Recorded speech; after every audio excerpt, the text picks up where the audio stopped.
Hello, welcome to the Novogene podcast. This is Amanda. I'm a senior technical support scientist at Novogene. I've been working here for about 3 years now.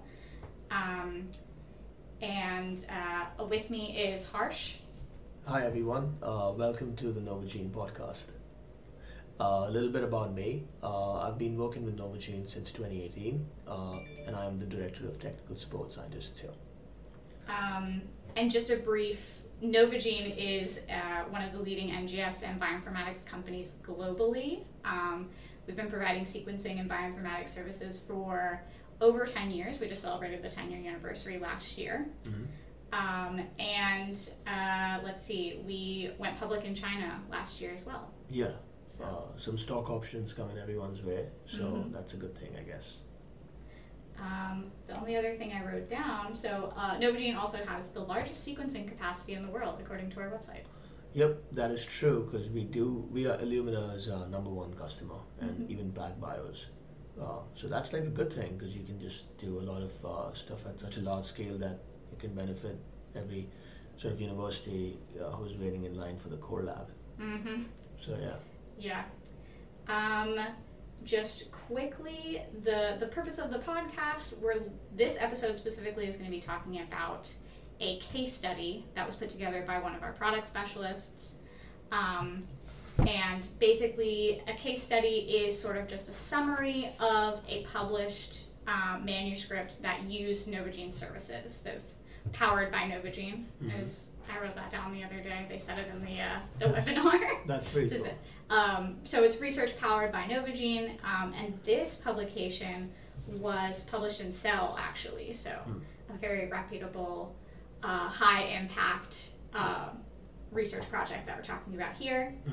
And these case studies are available on our website, actually.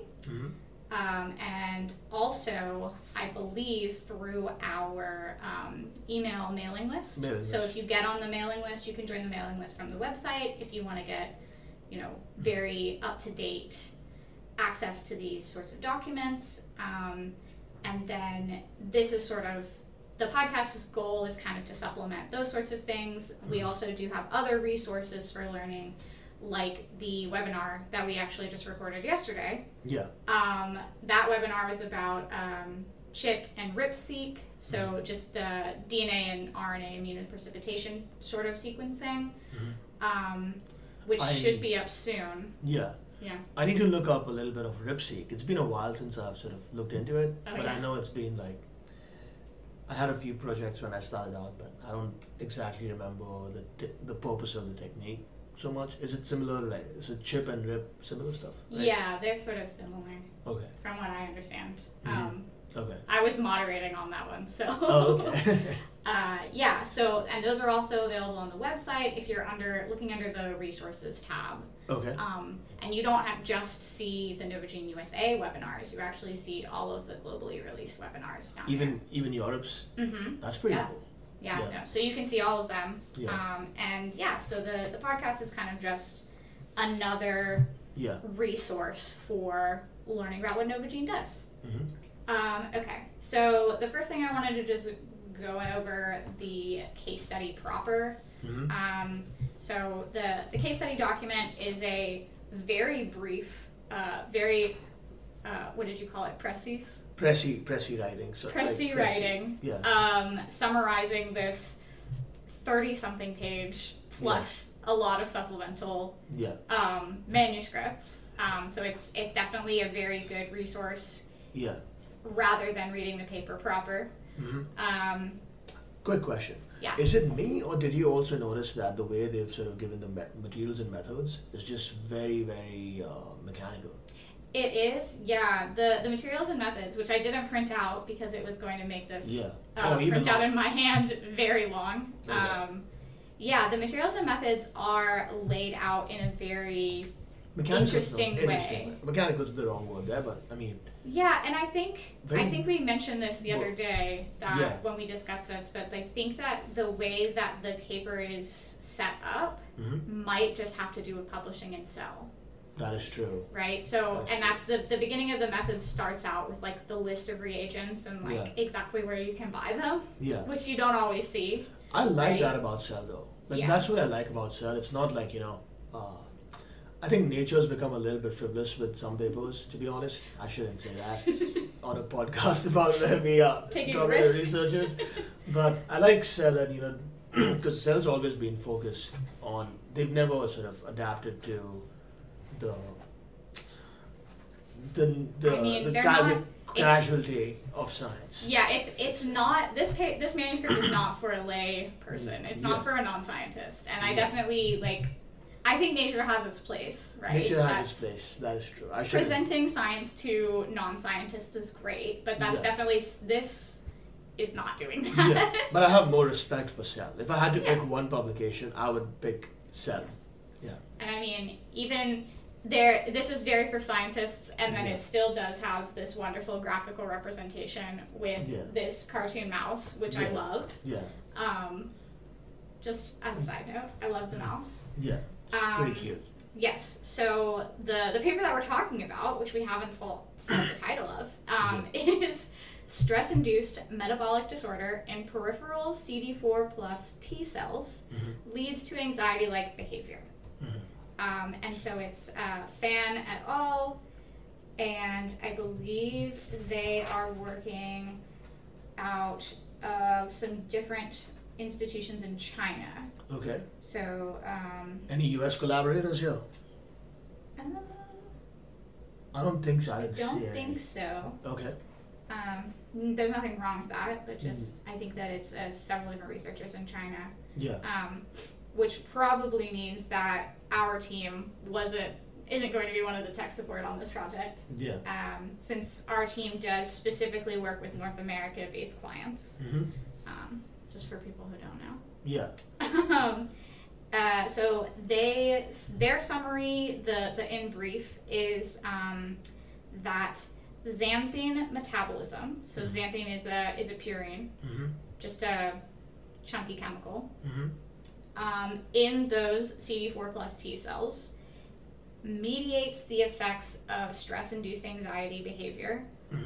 So the stress-induced anxiety behavior, by the way, is not putting yourself into spaces where you might be less safe.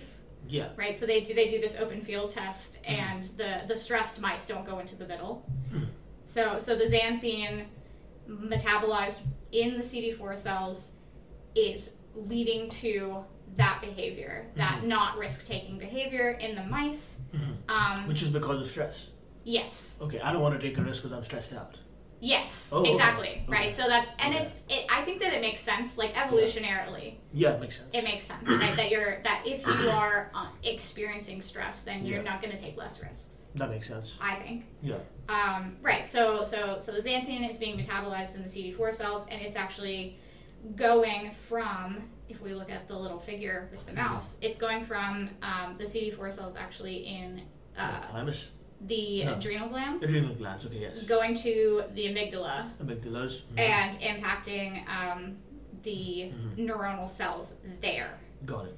Got it. So that is what they found in this many-part paper. I'm going to refer to the case study now. So there are 7. There's a nice flow chart titled "Research Strategy" that are sort of the 7 points that they outline in the results section. And so each one of those is sort of a step forward to coming to this conclusion. I really like the way they've laid that out, though. Yeah. And just how they've made it so sort of like bite size. Yes, To definitely. understand like different checkpoints that they hit in the study. Yeah, and that's what. So I don't know that it's necessarily we need to go through like all 7 because there's 7 of them. 7 of them, yeah. But I mean, if we just go through, say, so Novogene-powered the 5th part, and I think you have a little bit better in depth. Yeah. You can go through and sort of summarize the 5th part. But so even if we were just to sort of briefly go over, so the first point is that CD4 plus T cells are essential components to stress-induced anxiety behaviors, right? And so how they're determining that is, first, in general, in the sort of introduction, they're talking about that links have been very well established between stress responses by the innate immune system, right? So CD4 plus T cells are not part of the innate immune system; they're part of the adaptive immune system. Yes, because they are released. Yeah, got it. Right. So they're more adaptive, and that's a good point. yeah. So that's one of the points that they made very early on in the introduction. They're saying like, okay, so we have a lot of research that's looking at the innate immune system and how the innate immune system controls responses to stress, but there's not a ton about the adaptive immune system. I think definitely it's a little bit more complicated to look at, which is why this paper has a whole section devoted to just proving that the CD4 cells are actually related to the stress response. Is it, this might be like a childish way of saying this, but is it because the body is trying to adapt to stress? That's why it's from the adaptive, because it's not like your innate defense mechanism? I mean, I think that that's a good question.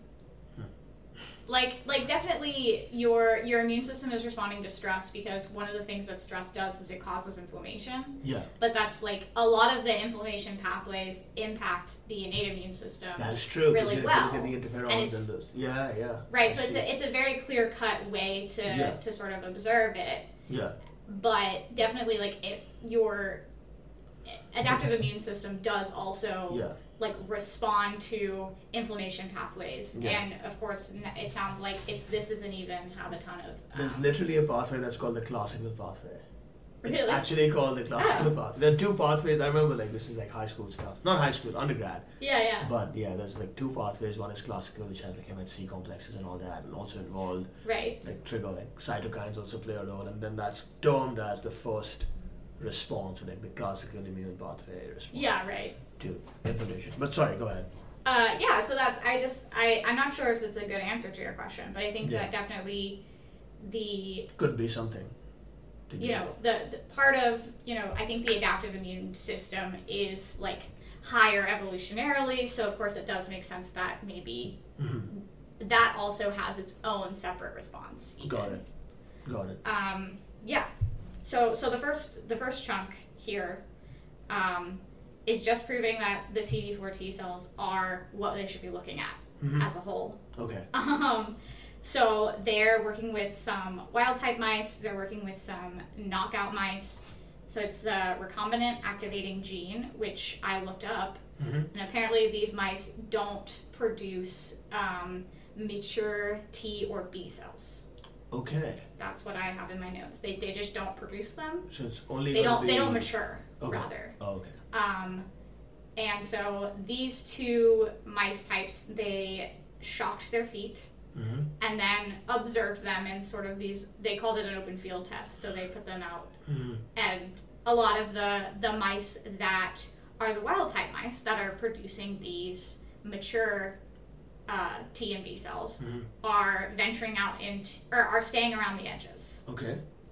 Right. So they're being these mice safer. are producing mature. Okay. Yes. Okay. Right. So we're proving that the T cells specifically in this case the T cells are necessary for the mice to have an immune response. Got it. Yes. Or to have a stress response. Stress response. Okay. Yes. Got it. Right. So the mice that do have them, the wild type, are exhibiting sort of maintaining safety behavior. Oh, so these are the wild types right now. Yeah. Okay.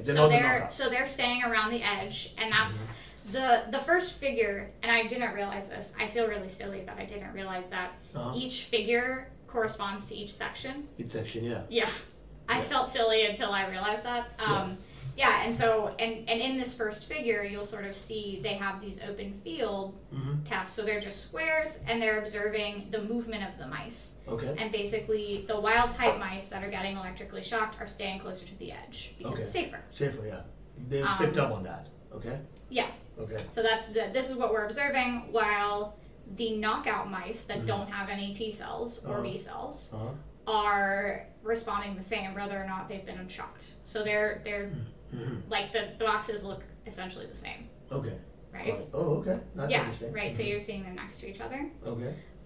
Which rules out the possibility that it's B cells, tentatively. Which basically is saying, so they don't have any mature T or B cells, which is saying, okay, we need to look at B and T cells. B and T cells. Right. So this is like step one of proving adaptive immunity does have some kind of role. Got it. which is, it's beautiful, and I can't believe it worked out that easily. Yeah. I'm sure the researchers would say it did not work out that easily, but it seemed very straightforward the way they presented it, right? Yeah. So the next step was they depleted the CD4 and CD8 cells before inducing the model. Oh, yes, right, sorry. They so they depleted the CD4 T cells in some of the mice. They depleted the CD8 T cells in some of the mice. Okay. Because they were sort of sussing out which, if it's one or the other, basically. So effectively, we've kind of moved away from the B cells at this point. And I'm not sure if that maybe is just a logistical thing. I don't know the logistics of separating out B cells versus T cells, honestly. Okay. Like, to make that choice, that we'll go with T cells. Yeah, right. If they have references listed there, then it's probably the references that have proven that. Yeah. So that's, I think that definitely. Yeah.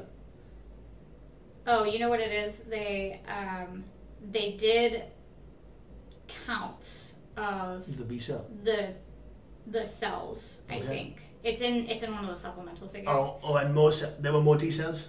It says that there were increased numbers of the CD4 and CD8. CD4 and CD8. It doesn't say that there wasn't an increase in B cells, but maybe that's what we should glean from that. Yeah, so we're moving forward with the CD4 and CD8. I would do that too if I was if I had money on the line to move forward with A cell type. Yes, right, and that's the other If we were moving forward with the B cells as well, this paper would have been significantly longer. Yeah. And I haven't checked. Maybe they have a sister paper for the B cells out there. Yeah. Yes. So the next step that they did was now they're focused on the T cells, the CD4s and the CD8s, because they're both increasing after the electric shock. Which they're just shocking the mice's feet. I don't know if I mentioned that. Yeah. So they depleted one versus the other, and then also again, if we look, they're doing the tracking of them, and so if they depleted the CD4, they're not seeing a response still, similar to the fully depleted, the no matures. But if they depleted the CD8, then they're seeing a response still. Okay. So that says CD4 is necessary for you to have that response. Can you repeat that? Sorry. So if you get rid of the CD4 cells, you're behaving as if you have not been electrically shocked. Got it. Okay. If you don't have CD4, you're behaving like you're not being electrically shocked. All right. Yeah. But if you get rid of the CD8 and you keep the CD4, then you're behaving like you're being shocked. Which means that if you don't have CD4, you're not going to get stressed. You're kosher. Yeah, you're not going to have anxiety, basically. Oh, okay. So. Okay. Now we're looking at CD4. We've narrowed it down. Yeah. And that's part of step one. They have a couple of other bits that they did just because of. Touchscreen does help. Touchscreen is so nice. Yes. Sorry, I'm scrolling on my touchscreen laptop. I have a mouse over here, but I have the touchscreen, so I use it. That's pretty cool. Yes. So they are then looking at sort of the whether or not the CD4 cells continue that stress response. So I worded it as the longevity of the anxiety response. That's a good way to put it. And that's sort of how I was thinking about it. They do say basically that they're assessing whether the T cells retain anxiety imprints, is how they're wording it. Huh. So I think maybe we're thinking about it a little differently. If T cells retain anxiety imprints. Yes. Which means that. So what they're doing is they're taking T cells from mice. They're taking the CD4 cells from mice that were shocked and putting them into mice that weren't. And seeing if the mice, like the monkey experiment, the ladder, right? Yeah. I don't know if that's too niche. No, but I mean, that is niche, but every time somebody says monkey, I just have a smile on my face. I don't know why. Oh. Yeah, it's just like, yeah. Right, so are the T cells, and again, I'm thinking of it more as the longevity. Are they primed now to continue being because cells do have imprints. They do. Yeah, that's why. Yeah, of course, and that's like, especially these being adaptive immune cells, like that logically, that is kind of what their whole shtick is. So what happened? Like after they put them in like mice that didn't have them. So what I have written down is that the knockout mice, so the ones that don't produce any mature immune cell or T cells and B cells, that received the CD4 cells that had from the shocked mice, did develop some anxiety behavior. Look at that. Yeah, but they did. It was kind of mixed. And then let me remember what they said. I mean, I'm not surprised because we all know how. So only the knockout mice, though. Only the knockout mice. Only the mice that didn't have their own mature T cells. Yeah. What about the other guys? The ones that had them? The non-treated mice, or the non-treated T cells. Or they didn't even consider those. I think they might have not considered them. They might not have. Got it. Makes sense? Okay, yeah. So they were taking the, they were just putting them into the mice that didn't already have their own T cells. Got it. Okay. So they were putting non-treated and electroshock mice, CD4 cells, into the no T cell mice. No T cell mice. So the electric shock induced ones did develop anxiety-like behavior. However, the non-treated also had some anxiety symptoms, which is one of the points where there's a little bit like you mentioned, like, is there more stuff to be done, right? So that's definitely like not quite explained by the scope of this one. But right? I mean, so the non-treated have their own T cells, you're saying, right?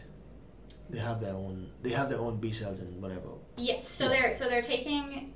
So basically, the non-treated versus the electroshock mice, we're taking T cells from both of them. We're putting them into mice that don't have their own. Got it. So even though these guys weren't electric shocked, when you put the new T cells into a mouse that doesn't have any, they were still stressed. Okay, I can see that. Yeah. I mean, that's like it. Even if they, like, since they don't have any in the first place. Exactly. They don't have, like, a baseline at all. Yeah, exactly. I mean. Yeah. It's like. And I'm going to be honest, maybe injecting mice with cells stresses them out a little. I don't know. That's funny. There may be, that may just explain it, but, yeah. And then finally, so they have these knockout mice that don't produce mature cells, and it sounds like basically they were again sort of transferring cells to, right? Yeah, these different. Yeah, they're transferring them. Sorry, they're transferring different maturity levels of the CD4 cells as well. That is smart. To see if that is so comprehensive. No, that's what I'm like. When I got through this, my main like summary of the first one is like I'm very convinced that the CD4 cells, specifically the mature CD4 cells, have an effect on anxiety behavior in mice. Like I was like, I'm convinced. Yeah. Because just the title, the goal of saying that leads to. That shows like that they are confident in their comprehensiveness. They have comprehensively proved to me at least, and so that's this was another one that not quite explainable in these, but so the naive CD4 cells actually produce more anxiety behavior. Oh, okay. Rather than the mature ones, which is also interesting to me. That is interesting. Because the naive CD4 cells, because maybe they're not primed. Not primed, I would say. Primed is incorrect. They have no imprints in general. Because maybe they're just fresh. Yeah. Because they're just doing everything at 10 times. 10 times, yeah. Rather than the mature ones that are doing it at one time. Smarter. They go, yeah, no, I know this, I know that. Like, let's not get it. I'm personifying cells now. Yeah. Anywho. There is the second chunk here, which is then proving that we need to look at the mitochondria, does involve some sequencing. Okay. Novogene did not do this sequencing. I double-checked the methods. Okay, 1 second. What are you you're saying something that involves the mitochondria? Yes. Yep. So they did use traditional RNA sequencing. Yeah. That basically the differentially expressed genes between their, let me recall, I believe that they were looking at so they have 4 different groups. They have CD4 and CD8 cells that they've sorted, right? So they're pulling both cell types from non-treated, so not shocked, and then the shocked mice. Okay. So they have 4 groups, and then if you look at the figure, it's got a nice little Venn diagram, right? Okay. So they're just doing differential gene expression, just the traditional between the 2. Between the 4 groups. Between the 4 groups. Okay. Right. So they have 2 non-treated. They have the CD8 and CD4, and then they have the shocked. Non-shocked 2, shocked 2. Yeah. Got it. And they're just the different cell types. Different cell types. Possibly this is in sort of not chronological order, right? Because we have sort of eliminated CD8 earlier on here, so maybe this is probably just not quite in chronological order. Got it. And so what they find here is that predominantly there's not a ton of differentially expressed genes, right? So the part D of this figure is 3, 6, 9. It's a cute heat map. Like, yeah, it's a cute, very small, less than 20 genes that they have here, which predominantly point toward the mitochondria. Okay. Basically. Okay, I see. Yeah, now. right. It's fitting together now. Yeah, it's fitting together. Yeah. So this is just, again, I say this a lot. This is just regular RNA-seq. This is definitely like a fishing expedition, just to see. So these 20 genes, they kind of lead you to sort of hone in on the mitochondria here. Yeah. Okay. Yeah. The gene ontology points to the mitochondria. Wow. A large number of these differentially expressed genes encoded mitochondrial proteins specifically. Okay. They did a couple of other just like preliminary tests, and they saw reduced levels of glycolysis and oxidative phosphorylation, which are happening in the mitochondria in the treated cells. And so they ended up doing some, so that's figure E and F, I believe, is those looking at glycolysis and oxidative phosphorylation, and then they're using confocal microscopy, and they're getting the punctate mitochondria. Punctate mitochondria means they're getting they're like shorter. Shorter, okay. And I think they kind of have like a little, I don't know how to even describe that. Oh, I see what you're saying. They're right. They're like a conjoined. Yeah. Got it. They're just smaller chunks. Got it. They're lobed. Yes. Got it. That's a good way to describe it. They have sort of a small constricted area. Right? And so that's the picture's not great in my printout, but that's what you're seeing is like they have smaller, they're shorter. Is and that that's what they mean by later on in the paper they say it results in mitochondrial fission? Yes. Is that what it means? Is that what it means that it's ending up in that? Yeah. So they're ending up with shorter mitochondria. Wow. And they have their own subunits and all that, like properly, each one of them? Yeah, I believe that they're like essentially still like mitochondria. I'm not sure that the confocal microscopy can really get that deep. Yeah. And I will be honest, they did do some electron microscopy as well. I think that those are in supplementary results, and I will be honest, I didn't check those out. No, that's fine. Yeah, so that's and the 2 parts here, right? So CD4 cells, and really specifically at the mitochondria, that is really like the crux, right? So they've figured out where they want to go, and then we go into looking at, So what exactly is happening in those mitochondria? Why is this happening? What are the mitochondria doing? And what does that have to do with the stress response? Okay. Right? Mm-hmm. So they're proving that the shorter mitochondria, that's part 3, they're proving that those shorter mitochondria, because they call them short and long, are leading to the anxiety symptoms, and then this shortening and or fission of the mitochondria is then causing the xanthine production. They call it a purine metabolism disorder. It's causing that overactive xanthine production. Oh. So I see. Okay. Yeah. It's that. Okay, because they say fission, which is directly proportional to, not directly proportional, but correlated to higher xanthine levels. Yeah. That is interesting. Right. And so they started, we have the immune system, we narrowed it down to one type of cell, we narrowed it down to an organelle. Which is cool. Yeah. Which, it sounds really straightforward when you talk about it that way. Yeah. Right, so you've narrowed it down to an organelle, and you've recognized what is happening in that organelle. Yeah. Right? And this is then where Novogene's work comes in. Yeah. Right? Is doing that, looking to see how the amygdala cells are being affected by that xanthine. That's it. Mm-hmm. Yeah.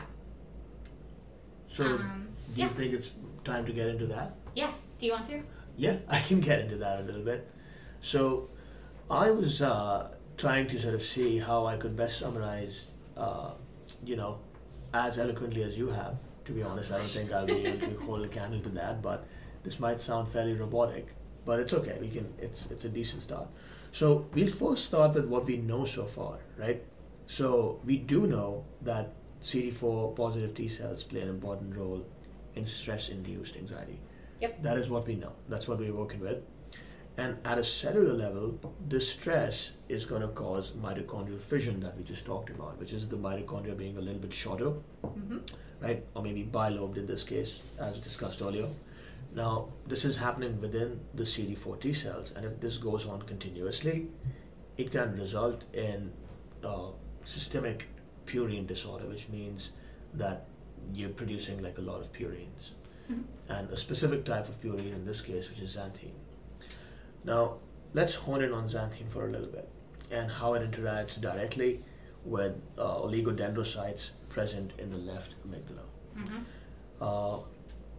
Now, because xanthine is known to actively interact with these types of cells, it's a good idea to understand the genes that are being expressed within these oligodendrocytes to uncover pathways that can result in anxiety development, because that is our assertion, right?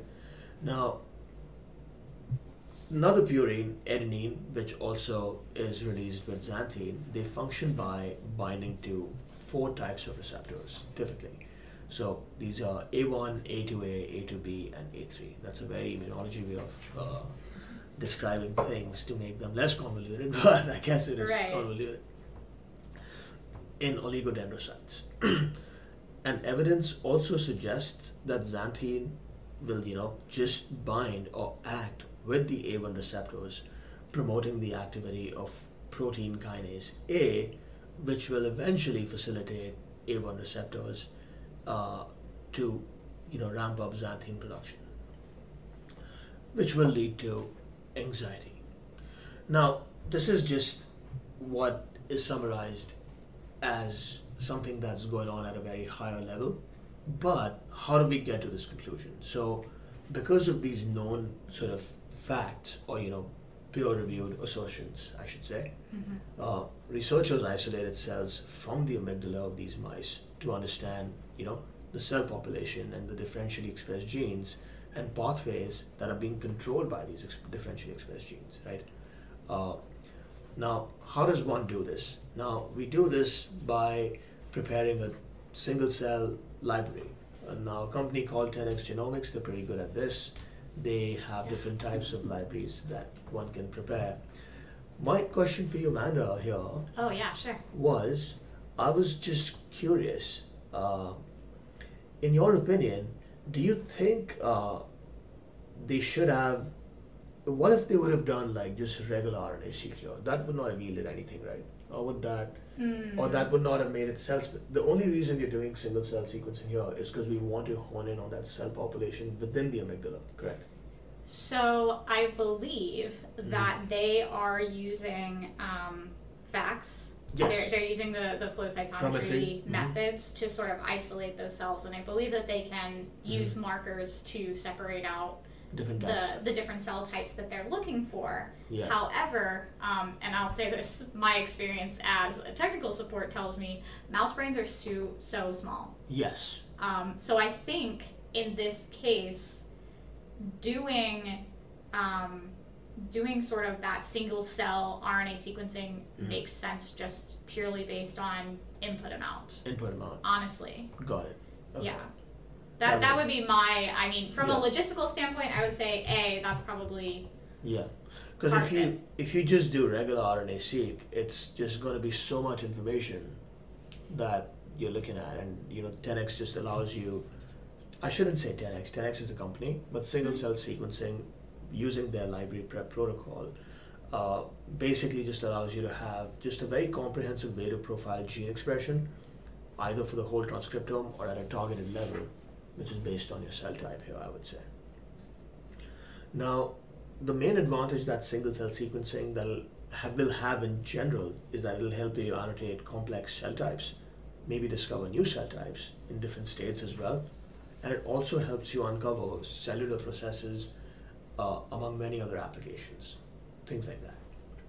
Now, once we make the library, that is a 10x single cell 3' gene expression library, you have to sequence this. Typically at Novogene, we do paired end sequencing. That is 150 base pairs from left to right and 150 base pairs from right to left. I know that left to right and right to left sounds pretty weird. Yeah, right. So that's right. Novogene runs on the NovoSeq. And we generally keep that paired end 150. Even though I would note that the 10x, those 3' gene expression libraries don't actually need that long of a run. They don't need that long of a run? Okay. Yeah, they I think that they recommend something like 28 and then maybe like 90 in the other direction. Okay. But since Novogene is a high throughput sequencing company, we generally will just run them at PE 150. It doesn't hurt anything to have those extra bases, and it makes it a lot more cost effective for the client. It makes everything a lot quicker for Novogene when we're moving things through as well. We don't end up needing to do anything special. We can load them, along with lots of other clients' libraries on the same flow cell, and correct. It makes things a lot smoother. That's just an advantage of being like large scale like operators, I guess, in this. This right. And it's always significantly easier just to trim off anything that isn't needed. Maybe it's a waste of reagents, I guess, but then again, that's kind of not how the kits work. So once we had the library here, what these guys were trying to do was just understand what genes are being differentially expressed that are setting them apart to sort of ramp up xanthine production. Not to see that, but to conclude and to confirm if that is truly and genuinely the case or not. Right. So once we sequenced, this team noticed that a high oligodendrocyte count was present in their mouse model, but they were able to reduce this count by depleting CD4 positive T cells, which was interesting. Now, simultaneously, they also observed that only differentially expressed genes were restored by removing the CD4 positive T cells, which kind of makes sense in this case. So the CD4 T cells make your brain stupid. I would say that's a callous way of putting it. I would say, but that's true. They're making those oligodendrocyte cells, specifically the xanthine, right, is making the oligodendrocyte cells stop working correctly. Yes. Now, to confirm this, they looked at pathway analysis, and we use this. There are several sort of databases available out there. We typically use KEGG, and what's the other one? G80, no, G8, no, what's KEG, and there's another one, right? That we There's use. KEG, and That's the Kyoto, and then that's Kyoto. yeah, KEG, and I mean it's there. We can look at it later. That's fine. So we use KEG pathway analysis. Now what happened here is that they were able to deduce that most of these differentially expressed genes were only enriched within purine metabolic pathways. Okay. Yeah, like all the differentially expressed genes were playing an active role in metabolizing purines. So And what's the purine that we're looking at here? xanthine, Correct. right? Yeah. So the oligodendrocytes Yes. are also making xanthine? Yeah. So because you're looking at the oligodendrocyte population here, right? Right, So yeah. again, what they noticed was that a high oligodendrocyte count in the mouse model, but was present because they're stressed out. But if you Right. if you deplete the CD4 T cells, this count reduces. Right. So Right. so the xanthine is causing there to be more oligodendrocytes. Yes, Okay. essentially, because But then xanthine also the oligodendrocytes are creating more xanthine and making it worse? no. Oh, okay. No, Sorry. no. So oligodendrocytes are not creating xanthine, Oh, okay. but it's they looked at the gene expression within oligodendrocytes, and the differentially expressed genes that were like not normally being expressed, but the ones that were differentiated, they were all leading to the metabolic pathways that produce purines. Okay. So that was interesting. Okay, so when you have the CD4 cells responding to stress, they're producing xanthine. Yes. The xanthine then is impacting the oligodendrocytes. Yes. When the xanthine is impacting the oligodendrocytes, the gene expression is decreased. When xanthine is impacting oligodendrocyte, gene expression is not decreased. No. Okay. Yeah. I'm confused now. Okay. Sorry, I've confused myself. No, that's fine. So I think what we have to understand here is that the fact that we're looking at oligodendrocytes here is just because we are trying to sort of see why their count is increased, and looks like their count is increased because of stress. Okay. So think of this: more stress, more oligodendrocytes. And when do we have stress? We have stress when we have CD4 positive T cells. Yes. Right? So that's our baseline right now. Right? Now, when we have this state, the scientists also observed that when they're looking at these CD4 cells, the differentially expressed genes within these CD4 T cells, not oligodendrocytes, within the CD4 positive T cells, they noticed that all the genes that are differentially expressed in these CD4 positive T cells were pointing to the part that they're playing an active role in purine metabolism. Right. Right. Yes. So Okay. I would not correlate xanthine with oligodendrocytes. I would correlate xanthine with just CD4 positive T cells. Yes. But CD4 positive T cells correlate to oligodendrocytes. Okay. Yes. Okay. So But then the gene expression of the oligodendrocytes. we're looking at the gene expression of CD4 T cells, Oh, okay. not oligodendrocytes. Okay. Mm-hmm. Got it. Yep. I'm not. No, that's fine. This wasn't my place to No, that's okay. to be an expert. Sorry. No, Trying to keep up. no, that's fine.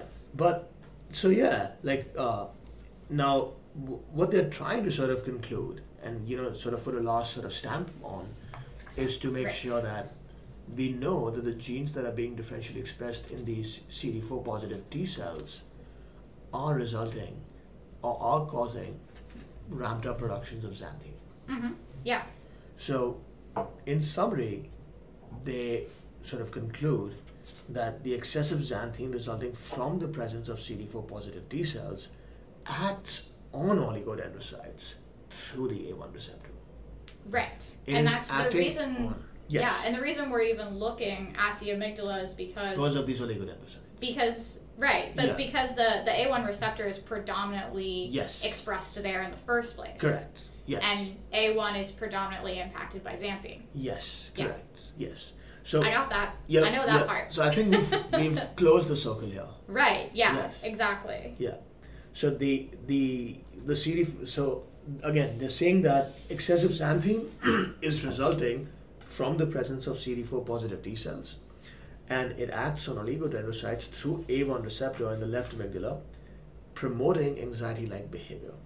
It'll be interesting to see now how this study is sort of harnessed for psychiatric, I don't know how to say that, but I say psychiatric. Okay, how it'll be used for treating psychiatric and metabolic disorders. Right, and that's exactly, at the end of the day, and this was something, again, talked about in the introduction, at the end of the day, the goal here is to better understand anxiety behavior in humans. Yeah. And be able to better treat those sorts of behaviors, because there's a handful of drugs that are used, and they've been used for a long time. Yeah. And some of them have some very interesting side effects, Mm-hmm. right? If you've ever seen an ad for a depression medicine commercial, one of the things that one of the symptoms of depression meds can make you more depressed. Yeah. Right? Yeah. So wow, that is just. Oh yeah, if you've never heard, that's some of the, when you hear the disclaimer, right? That depression meds can make you feel more depressed. I think anxiety meds are similar. It's crazy though, because if you look at, now I'm not from the US, and I'm here now. Yeah, of course. Yeah. Right. I'm here now. I've been here for a little bit. Just if people don't know, I've been in the US since 2014. I came here for grad school, but. I was born here. Yes. And what I've noticed is that, I don't know, I'm sure this is not even a fact that not jumps even out at news, you. right? Just the amount of stuff that the guy who's in the commercial says quickly about the side effects. Yeah. I'm I'm never going to take this medication. Yeah. Just the list. But I guess that's a good thing because they have to say it. Yeah. So I will admit, I don't know a ton about the FDA's process for qualifying drugs. Yeah. Mm-hmm. And I'm aware that that process then influences what is listed as a potential symptom. Got it. And I'm not sure statistically how many times you have to see that happen before it gets on that list. That's a good way to sort of look into it. That's the way a lot of folks look at it too.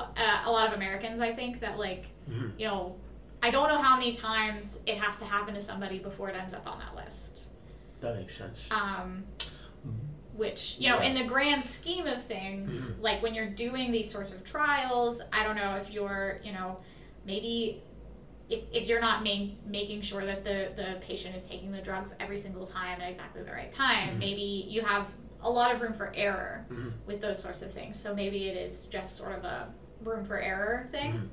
I don't know. Yeah, I digress with that aspect. Definitely speculating on my side. But I was curious, do you know, off the top of your head, what is the landscape of anxiety meds in the US?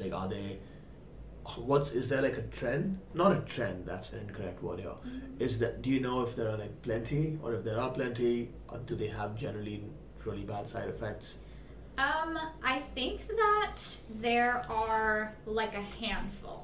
Got it. From what I hear, there's sort of a handful of drugs. So one of the categories is SSRIs. So that's selective serotonin reuptake inhibitors. Oh, okay. And that's one of the categories. Okay. That is the kind that I take also. Okay. So I know more about that one. Okay. But I do think there's at least one other category. And then there's selective dopamine reuptake inhibitors as well. There's sort of dopamine's also stress related. Dopamine's interesting, man. Yeah, so then you have serotonin and dopamine. They try to balance each other out, right? I think so. Because dopamine, from what I know, you need both. That's what I know. Yeah. Dopamine's associated with all the nasty stuff as well, Yeah. Class A narcotics and all that. It's all dopamine. Right, and there's also And that's, I think that dopamine more leans in the depression, maybe also ADHD. Oh, okay. Like attention deficit disorders. Huh. Like that. I think that is like I think it's linked to like dopamine craving, basically. Oh, okay. Yeah. I do think, and in the very brief introduction, I think that they basically do say, right, where did it go? Most of the current therapeutic drugs for anxiety or depression, such as selective monoamine neurotransmitter reuptake inhibitors, so that's SSRI falls into that category, directly target the central nervous system, but they're accompanied by many side effects, including sexual dysfunction, systemic metabolic disorder, which we just talked about, that the metabolic disorder also can lead to more stress, so I don't know, and persistent hypertension, so high blood pressure. Oh. Which I would imagine also makes your body more stressed. Those three will stress me out. Right. I mean, all of that sounds like it would stress me out. Yeah, that is... yeah. I mean, if you think about it, like all these medications, like just the chemistry like how they make it, who is vetting this? Like who is making sure that, like it's just mice, or like how many human beings are on trial for this? And like, again, what is going my on knowledge of the FDA's drug trialing process is a little limited, I'll be honest. Yeah. Yeah. But that is a really good summary of this paper. I think the only thing I wanted to just sort of tag in that I didn't explicitly say earlier was that sequencing is just a piece of this larger puzzle. That was just another point that I wanted to point out. Yes. You know, Novogene as a sequencing company, of course, played not like a small role, but you know, in the grand scheme of the project, you know, they're working with confocal microscopy, mass spectrometry, electron microscopy. What else? Regular RNA sequencing, and then the single cell RNA sequencing, which again is what Novogene-powered. Yeah, I'd like to like put some grass on the lawn here.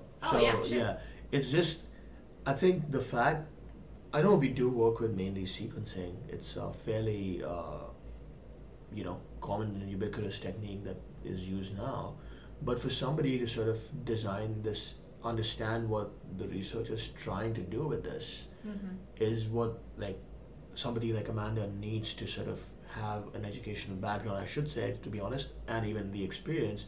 Because if she does not understand this 100%, from a customer's perspective, then the experiment can be like very poorly designed, and it won't probably lead to anything that's valuable like in the long run. So that it's important to understand what, if I was listening to this, I don't know if you're a researcher, it's very, very important for us to understand that we understand what you are expecting from your study, because we have to know this in and out to sort of design this experiment for you, and that's really it. So, yeah, and of course, like a lot of folks come in, they know what they're doing. They're just looking to sort of outsource to Novogene for our really good prices and our really good turnaround times. Yeah.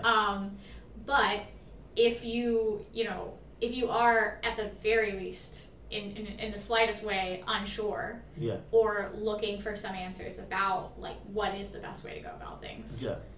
That is what our technical support scientists are here for. That is also the tech support scientists are also supported by the product specialists. Yeah. Just to be, ensure that you get everything that you need out of your experiment. Yeah. Because I imagine isolating and sorting and filtering out a bunch of immune cells from a mouse brain is not something you want to do twice if you don't have to. Yeah. Personally. Yeah. Yeah. And it's just this also goes to show that the quality of attention you will be. I mean, this should be implicit at any organization, I must say, but apparently, sadly, that's not the case. Like a lot of people, I'll not take any names, but I do sort of feel really lucky to be a part of the team where everybody is like, this is our project. Because essentially, who are we? We're just a collection of scientists like you guys, and we just work for. We all got tired of like long wait times for the core lab, so we decided to sort of make a change, and here we are. Yeah. Do you want to end this with a fun one? With a fun one? What do you mean? I was thinking that what we can do is just have like a fun news article, like a fun, like not genetics. Oh, just a fun science news article, or just a regular news article? Just like a regular news, like that's fun, Okay. and I just want to see what you think about it. Sure. What you got? So I thought it was going to be a joke because you've been posting a lot of jokes in the group. It was just okay. So since you mentioned joke, Okay. what fills up a room but does not take any space? Is it air? It's a good one, but air does take some space. Sound? Or light? Light. Light? Light's I the mean, answer. light's particles, kind of. I mean, air you can have take space. Yes, no, air Yeah. air is also particles. No, you got me. Yeah. It's light though, right? Yeah. Sure. It's light. Sure. Light's the answer. Okay, so I'm gonna share this with you, Okay. and this is look at the thumbnail here, okay, and tell me what you think is going on here. Oh gosh. If you let me just copy this thumbnail so you don't see like the written stuff behind it. Yes, don't show me the title yet. No. Let's And I'm see. curious like what you'll think. Here. So this is the thumbnail for the video. Oh gosh. So based on the thumbnail, Is that a slug? no.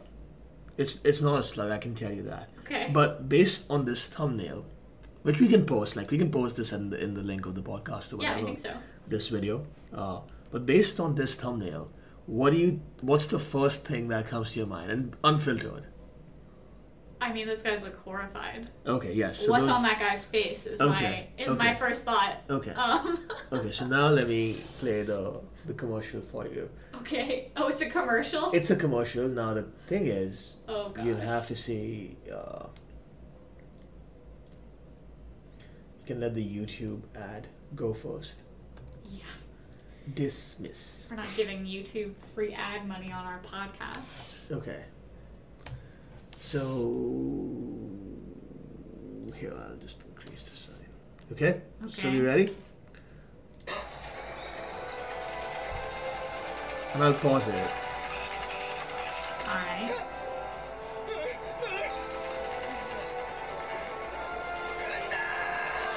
Poop?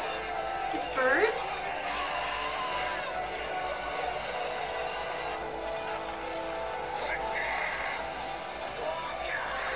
Fire?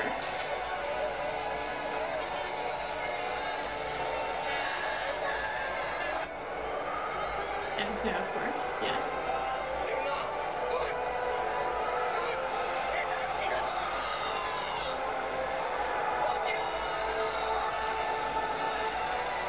Thunderstorm, yeah. Okay. I have a feeling Okay. about what it might be. Okay. いつまで続くんだろうなこんなことさあな泣いてんのか別に No, I'm not crying. 地震だ Earthquake. Yeah.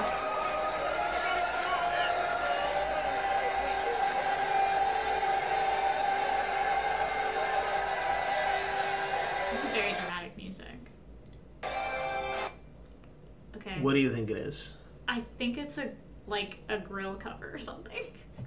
Very close. Is it? Very. No, it's not. Like it's something not. to do with like a grill? No. No? Very close though. Very close. Okay.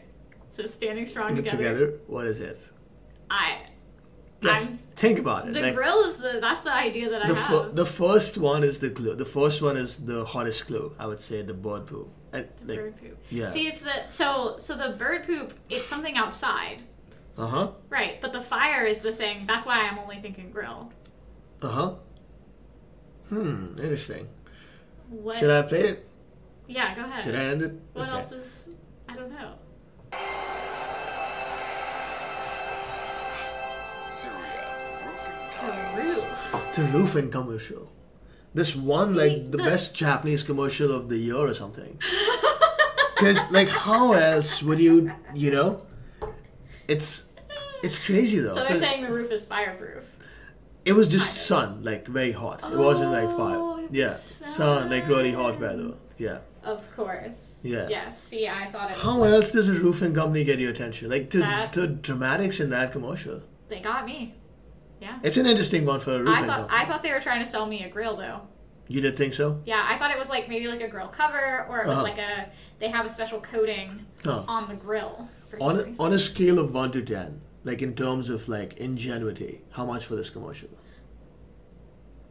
Yeah, 10 definitely. 10? 10 out of 10? That's a really smart. That's That's- a commercial. That's a commercial, Okay. right? That'll stay with you. That's not an ad. That is art. That is all. It was done well, you think? Yeah. It's a solid ad. So we can post this one on the podcast, I guess. Yeah.